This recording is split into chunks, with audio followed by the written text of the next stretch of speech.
Georgians angry over gun violence showed up in red shirts for a protest. They urge lawmakers to change the laws to keep their kids safe following the mass shooting in Parkland, Florida. They started outside, then moved inside the state capitol to lobby lawmakers. Welcome back to Public Affairs on Peach. I'm Karen Greer. This segment, we're going to talk about efforts to change the gun laws. My guest, Vincent Fort, former Georgia Democratic State Senator, and David Johnson, Republican strategist from Strategic Vision PR Group. Thank you both for joining us. Thank you. President Trump recommended a ban on the bump stocks. These are the add-ons that are let them increase the rate of how a rifle fires. What are your thoughts on that? I think it's a common sense gun safety measure. I think it's something that ought to be done along with a ban on assault rifles altogether. But at the very least, the bump stock ban, I think, is more than reasonable. David? I think it's a common sense approach. The main thing, though, what we have to see in Congress is that neither side attach anything else to that bill. It needs to be a standalone bill, or otherwise it'll go down to defeat. Now, we talked about the students from Marjorie Stoneman Douglas High School wanting lawmakers to stop taking donations from the NRA. Your thoughts on that from those students? I am an activist of long standing, so when I see young people like these students taking the lead on this issue, I'm really happy about it. The difference here is in this instance, you have high school students who could speak up and speak out. Sandy Hook elementary school students didn't have the skills and the mindset that these young people have. So I'm thrilled that they're taking leadership on this issue.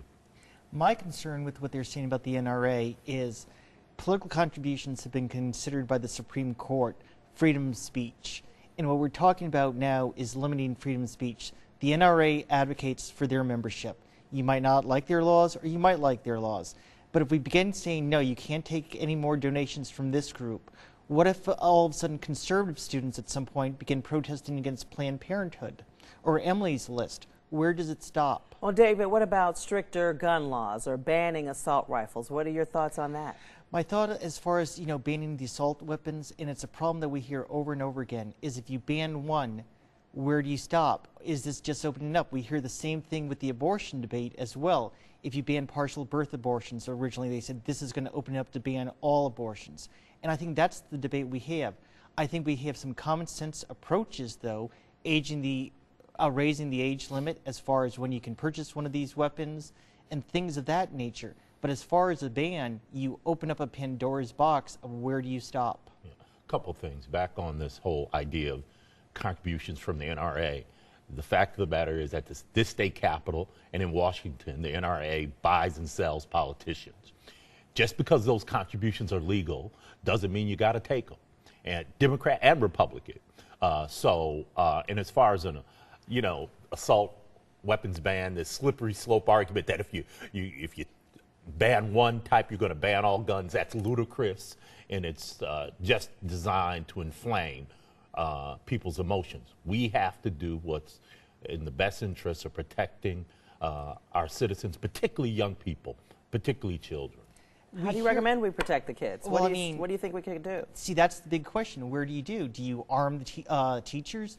Do you put more security in? Well, we had security down there in Parkland, Florida, and we saw what happened. The security officer cowered. So do we arm the teachers? That's been thrown out as a possibility.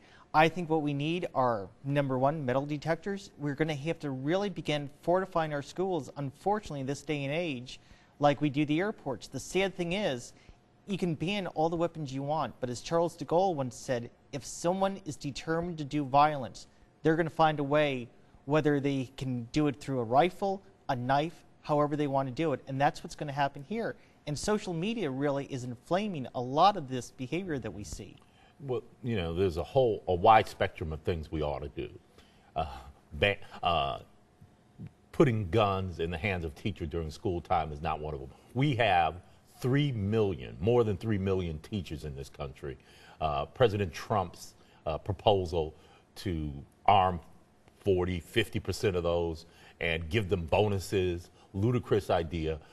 We need to think and act in the realm of reason, and banning assault guns, more background checks, deeper background checks, and other solutions have to be considered. We're not doing enough.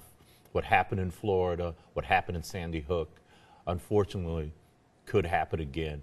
It probably will happen again if we don't get busy. I mean, how's a child that's not old enough to vote, to drink, walk in and purchase an assault weapon? Exactly, and I think that's why a lot of people are for raising the age. We're seeing that a movement in Florida that they're going to do it. Yes, I am. I think it's a great common sense approach. Oh, we might agree on something. But the problem is there are common sense approaches, such as raising that, such as bump stock. What happens is we see the far fringes on both sides then want to do attachments, and that's why nothing gets done. President Trump's proposal about arming the teachers, he threw that out. Remember, the White House does not yet have a formal plan. Okay, we're going to have to let you go. Got to take a break. I know there's always so much more that we could say about this. When Public Affairs on Peach returns, a Metro school superintendent joining us to talk about topics like protecting our students and active shooter drills. We'll be right back.